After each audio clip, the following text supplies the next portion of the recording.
Hey everybody, Kicking It Retro here today, and welcome back. And by back, I mean in our time machine. Back to the future, back to the past, one of the two.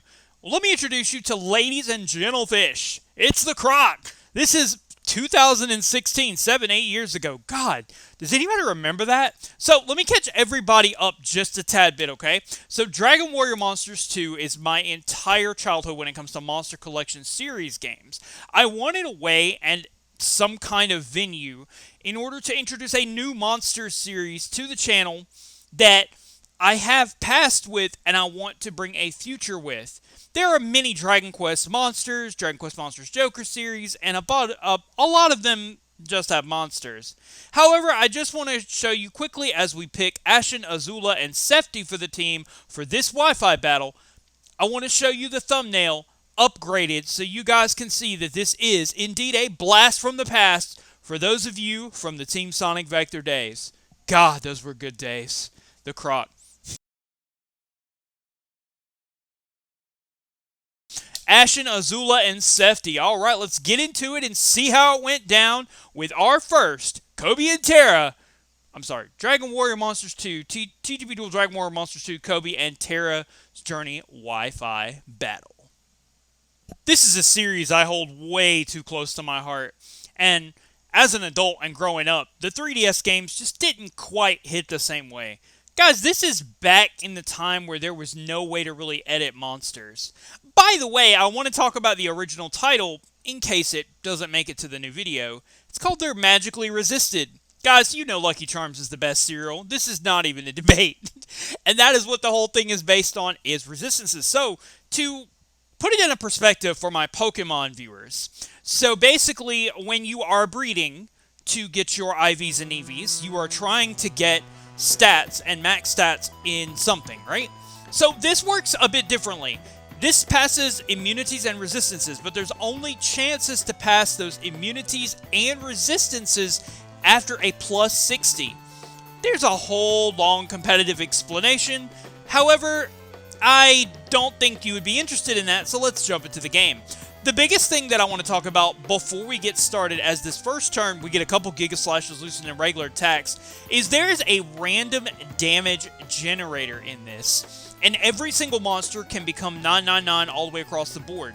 Now, I want you to notice that Ashen, Azula, and Sefti are not max stats. So this is the time when I actually did use, I guess, some Game Shark codes, but also just a bunch of save files and trading and breeding, just to get these move sets and get everything together. By the way, shoutouts in the description below for the help with that Mr. McBick all those years ago with those codes and to get these movesets set up, so thank you for that. So I am trying to guard off some of these very damaging attacks, and I'd also like to put it in a perspective for my Pokemon viewers that in Scarlet and Violet, when you had the move Revival Blessing that could actually revive one of your dead Pokemon, something that never came about in the old Pokemon days. You couldn't revive your old Pokemon. So, the biggest thing at the very beginning of this is I'm testing resistances. And that Hellblast, while it doesn't do 0 damage, it does almost no damage. That tells me that these monsters are magically resisted. And delicious. I wouldn't eat the monsters though, that's a bad idea. So we're going for some Hellblast and some Heal Us All. And this particular one that I'm having here is actually my very first competitive Dragon Warrior Monsters battle, except for against Mr. Binine, and this was, we had used a couple of Game Shark codes that Mr. McBick found, and we'd actually corrupted the game coloring, where it was like blue and orange. It was the most crazy thing, and it was one of the most basic monsters in the game. I'm going to leave a picture to it down below in the description. I'm not sure what it's called now in the Dragon Quest Monsters days, but I know back in the Dragon Warrior Monsters days, it was some kind of eel. But anyway, I'll leave the link and the picture down below in the description so you can check it out.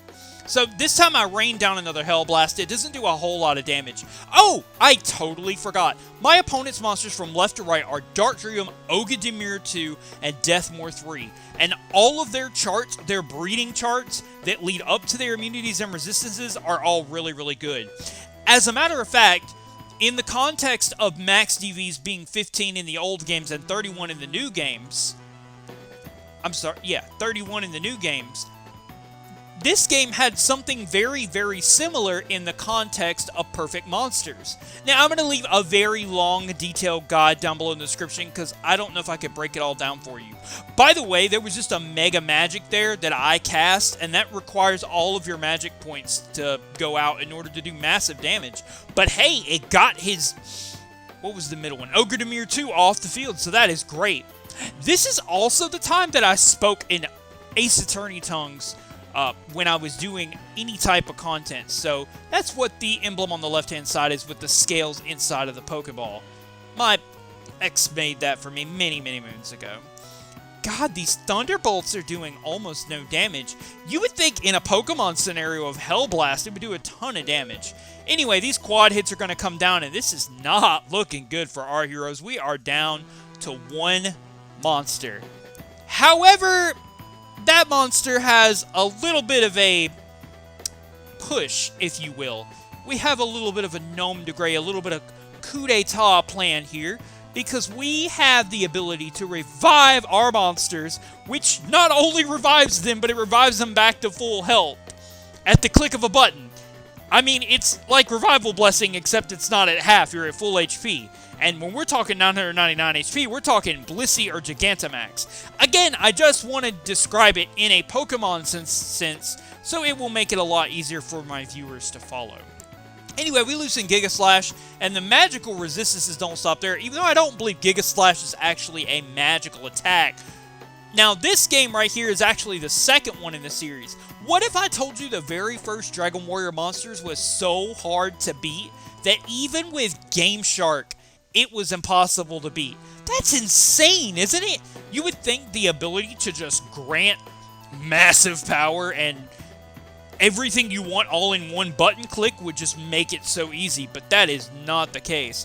By the way, the save file that I'm using, Mike, is the actual, I don't know if he was an owner, but he was like a really high-level administrator of Woodos.com, which hosts all of the sprites and all of the old index and info for all of the Dragon Quest games, not just the Monster series. So I'm going to leave that down below in the description as well, because there's probably a post on the forum from like 8 or 9 years ago about me talking about Dragon Warrior Monsters Wi-Fi. And look at it today. Oh, wait! I wasn't supposed to say that. I've said too much. I'm so sorry. So, we are back in a situation where now Azula is the only one standing on my team, and Ashen, unfortunately, has taken one for the team. This is not looking good for our heroes at all. Whatever shall we do? That takes a lot more damage, but Azula has some ninja skills. We are able to dodge that Giga Slash. We do take about... about 170, 180 from the quad hits from the Dark Dream, Nocturnus. I apologize, guys. One thing, knowing a lot of monsters and Pokemon and stuff like that, I definitely don't know the newer Dragon Quest monsters, Joker monsters, in their context of the newer game. So I apologize for that. So finally, we take Death out, and he casts a Big Bang. And we talked about, they're magically resisted. And that is wonderful. We are at 297 with not a max party. Dream attacks, and we hold on with 49, and Azula attacks. And 240 is not enough to knock us out. That is very, very unfortunate. We are so close. We are on death's doorstep. Azula strikes with full power with a critical hit. It does 1,024 damage to clinch us the match. That is crazy. Holy crap! Hold on, I need to collect myself and recover. Congratulations! You've won! By the way, this was our team. I'm trying to remember the left side monster. I think it's Draco Lord 1 transformed. Azural and Gold Slime, because I am obsessed with Anubis and Pharaohs and stuff like that. Congratulations, you won! Oh, take this Pettiboo egg. Now, Pettiboo is actually... I think obtained in the second game. There's a way to obtain Pettiboo, but I believe Pettiboo is Waraboo's, like, child baby. It's still Waraboo, but it's a different named Waraboo. You never actually get the regular Waraboo like you do in the other game when you get the counterpart. The mascot, I would say, at the time. Thank you guys so much for watching, and I'll see you guys in the next video, battle, or stream.